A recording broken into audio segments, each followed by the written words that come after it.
Hello, welcome back to my channel. So, how was your first week of February? Well, let's see. I had several projects I was going to focus on in February. There was the Cat Lady Readathon. Haven't read anything for that. There was the Folklore February. Haven't read anything for that. There was the TBR Takedown for Reading 1001, the Goodreads group. I did finish the book for that. I made sure I finished that in the first 2 days of February this time, because the last one I was still trying to finish it on the very last day. Not doing that again. Not if I can help it. So that's a success. And I swore at the beginning of the month, and for several days, that I was neutral in the great battle of the girl bands. As of yesterday, as of the 5th, so by the time you're seeing this, as of 2 days ago, or day and a half ago, because it was yesterday afternoon. But as of the 5th of February, I joined the Battle of the Girl Bands after all. None of the bands are intrinsically of any more interest than any others for me. They're not all, really my style anyway. I'm old. But I went by how many members each group had and picked the one with too few members, because it is the kind of thing where having fewer members puts you at a disadvantage.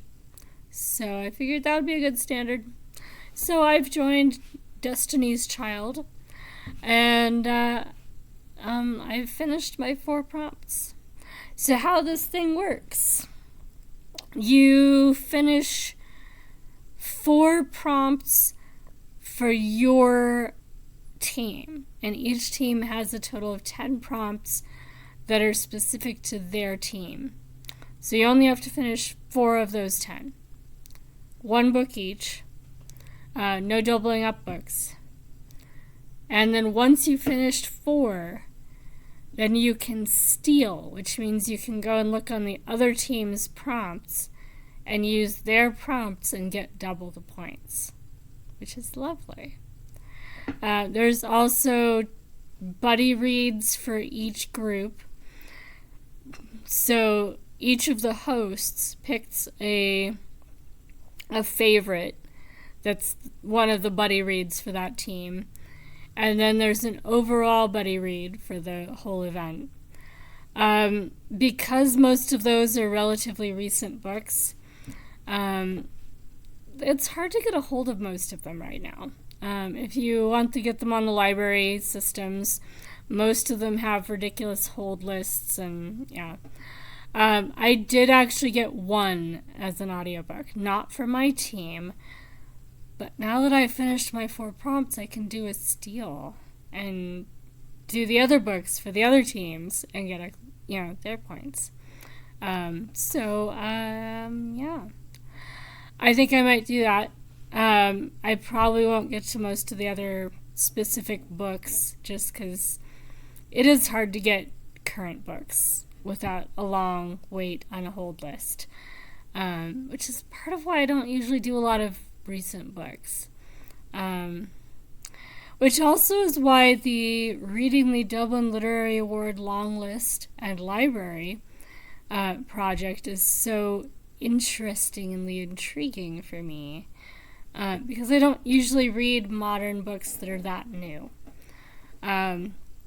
So that project is coming along nicely. I finished 1 book so far and was started on a 2nd book for that project when I joined the Battle of the Girl Bands, but it doesn't really fit a prompt, so I set it aside for a little bit.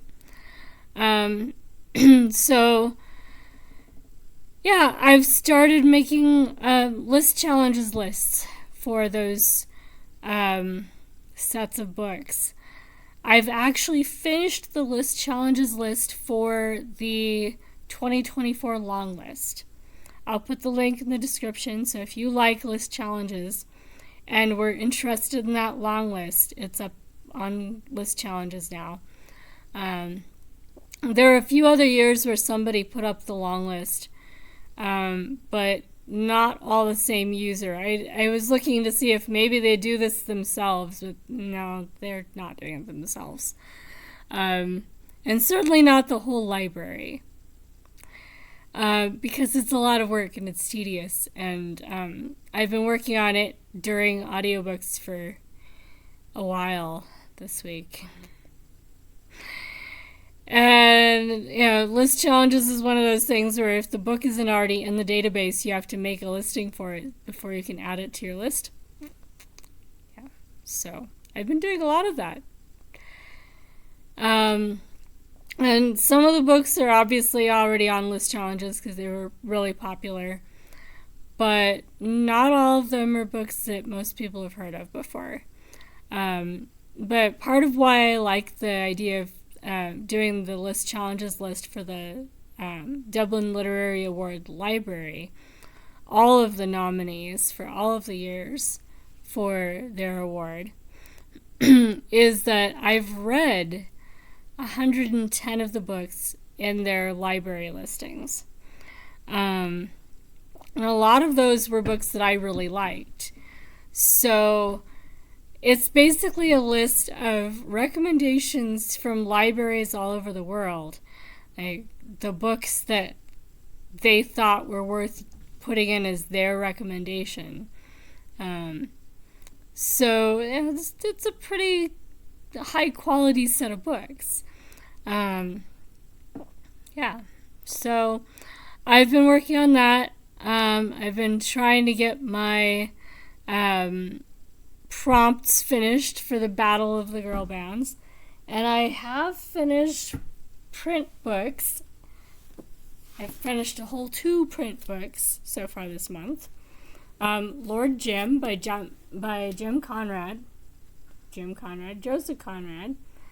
Oh my gosh. It is 3 o'clock in the morning, guys. Joseph Conrad. This book is the one that I get extra points for the TBR takedown in Reading 1001, the Goodreads group reading all the books on the Boxall's 1001 Books You Must Read Before You Die list. If you haven't seen my videos before, I do a lot of lists. I love book lists. So there will be lots of book lists on this channel. Anyway, so I finished Lord Jim. The book I was supposed to read for that game last month, I put it off until the last week, which meant the very last book I finished for January was the book for that challenge. I'm not doing that this time. So I actually made myself only read Lord Jim for the first 2 days of the month until it was done. And now it's done and I don't have to read it again. It wasn't terrible, but if you want books about sea voyages and adventures, 2 Years Before the Mast by Dana is so much better. Yeah. And it's also a guy that is running away from trouble that he encounters while on the sea voyage. And he goes and hides out on a Caribbean island, and there are natives, and they take him in, and then his presence there is blamed for the fact that the other white dudes show up and kill a bunch of natives. Yeah. I don't know. It wasn't my thing. I've not really ever gotten very much into Conrad's writing. I liked Nostromo, which was much, much, much longer. But even then, it took me about 100 pages, 150 pages to get into it. So I was not surprised that a Joseph Conrad book is not my favorite. Not really an author I was anticipating liking all that much, but the point of reading books on a list like this is not, just to read the books that make you feel all happy inside. So, yeah. It's done. I can check it off and move on. The other print book that I finished was Confident Women. This is a book about confidence tricksters, female con artists. And this one was really good and actually provided me with a book that's going to be on my list to read next. The title being Our Nig, or Sketches from the Life of a Free Black, or Sketches from the Life of a Free Black in a 2-story white house. So, one of those long 1800s titles. I think 1860s, 1870s. Written by Harriet E. Wilson. It is significant because it is a novel written and self-published by a black woman in the U.S. in the 1800s. So hopefully it's also good. It's only 130 pages, so if it's not terribly good, it's not a huge investment of my time and energy either. But there's a good chance that it's readable and will be interesting. So that will be one of the books I will be reading soon. That was mentioned in this book because Harriet E. Wilson is considered enough of a con artist to be included in this book. Although, as far as con artists go, she was very successful. But I don't know about nefarious. She seemed rather well-behaved compared to some of them. But yeah, she still definitely was very successful, and one of those people that decided she was going to have a lifestyle that wasn't given to her at birth, basically, and so she took it. She made her lifestyle what she wanted it to be, and it worked. And a lot of us that don't have lifestyles like that are like, okay, how did they get away with that? I was always one of those kids, like, my siblings could get away with everything, and I put one toe out of line and I got in trouble. Like, I don't understand how you get away with stuff. It does not work for me. So the fascination of women that fit into this book is that they get away with it. Not only do they ignore all the rules that don't suit them, but at least for quite a few years it works, and they are rich and happy and successful, and they have everything they want. And in a lot of cases they end up in jail, but not until they've had a really good run. So anyway, that was this book. And this book is one that I acquired as a Goodreads giveaway book. It was published in February 2021, which means I probably got it as a giveaway book before that. It's one of my projects this year, trying to read all the books that I got from Goodreads giveaways, so that they're done, so that I can move on. The other books that I finished this week include A History of the Island, which satisfies the book with royalty for one of the Destiny's Child prompts. Lord Jim satisfies the book with the name in the title for a Destiny's Child prompt. Deep as the Sky, Red as the Sea counts as a book starting with the letter D. It's written by Rita Chang Epping, and is a book about a Chinese lady pirate.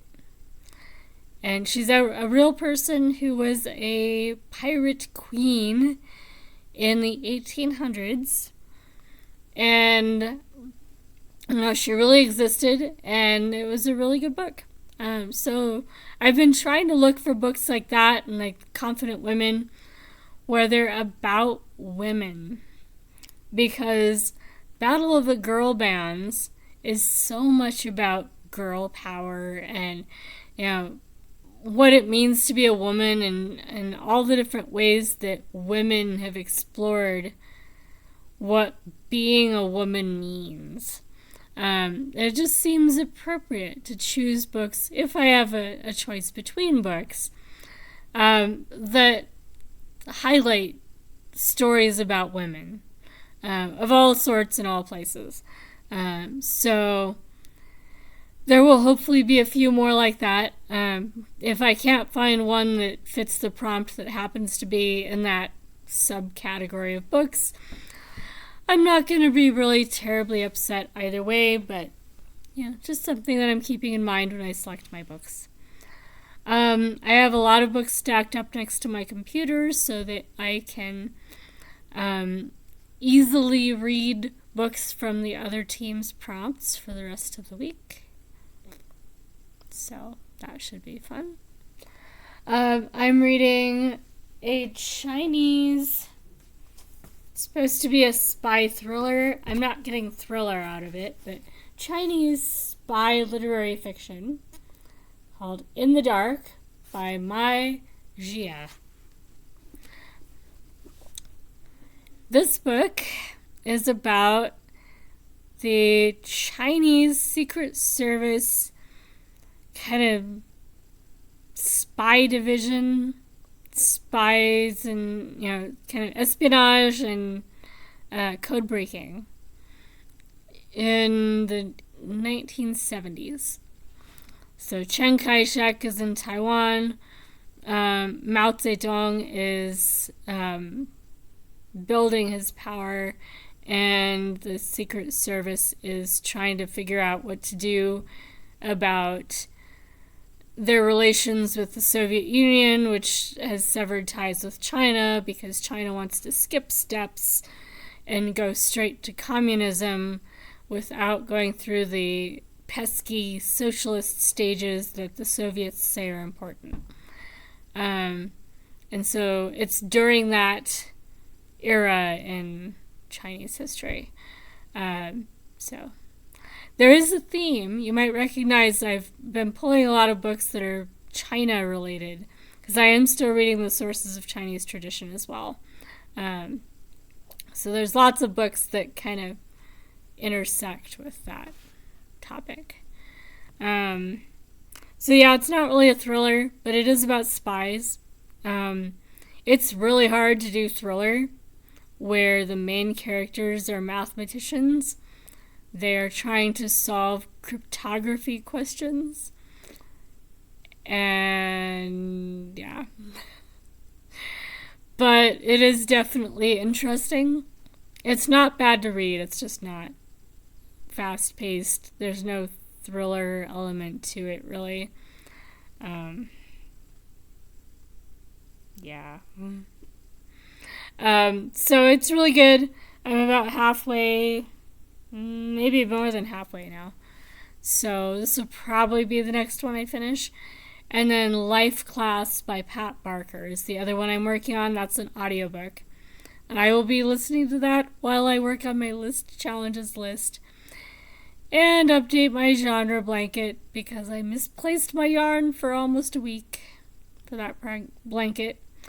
So now I am 11 books behind in it. And at roughly 2 rows per book, that's 22 rows that I am behind in my genre blanket. So tomorrow I will be on a lot of audiobooks so that I can listen while crocheting. But I do have to finish In the Dark first. I will probably finish this book while I am waiting for this video to upload, and then I'll go to bed, get up in the morning-ish, and do audiobooks for most of tomorrow. So, if you are somebody I see in sprints, I will probably see you in sprints fairly soon. If you have not tried reading sprints yet, I'm totally addicted. You should try them. They're cool. Reading sprints are basically, they're live sprints. People are hosting it. It's a live stream. You chat for a few minutes, then you go into a sprint where everybody stays focused on what it is they're doing during the sprint, theoretically reading or doing something productive. And then at the end of the countdown, then they go back to chatting for a few more minutes and just alternate between those two states. It doesn't work for everybody, but it does make it easier to focus on things, because you don't have to focus for an unspecified nebulous amount of time. You focus for an hour, or you focus for 30 minutes, whatever the time length is for the sprints. And so, you have an endpoint. You can plan around that. So you might not have the energy to focus on reading your print book for more than 45 minutes. So just do that and then take a break and chat with people and start over. So there are really good reasons psychologically why it works. It's a great strategy for a lot of people. And there are a lot of them going on. And during the Battle of the Girl Bands, the hosts for that reading game are actually running a lot of reading sprints. So there's reading sprints practically every day for the rest of the month. Sometime during the day, sometimes there's more than one going on at the same time. There are other people that are not connected with the Battle of the Girl Bands that are also hosting sprints. There are a few that I really like to join in on, and a few that I haven't tried yet that look pretty promising. So this is something to try if you haven't before.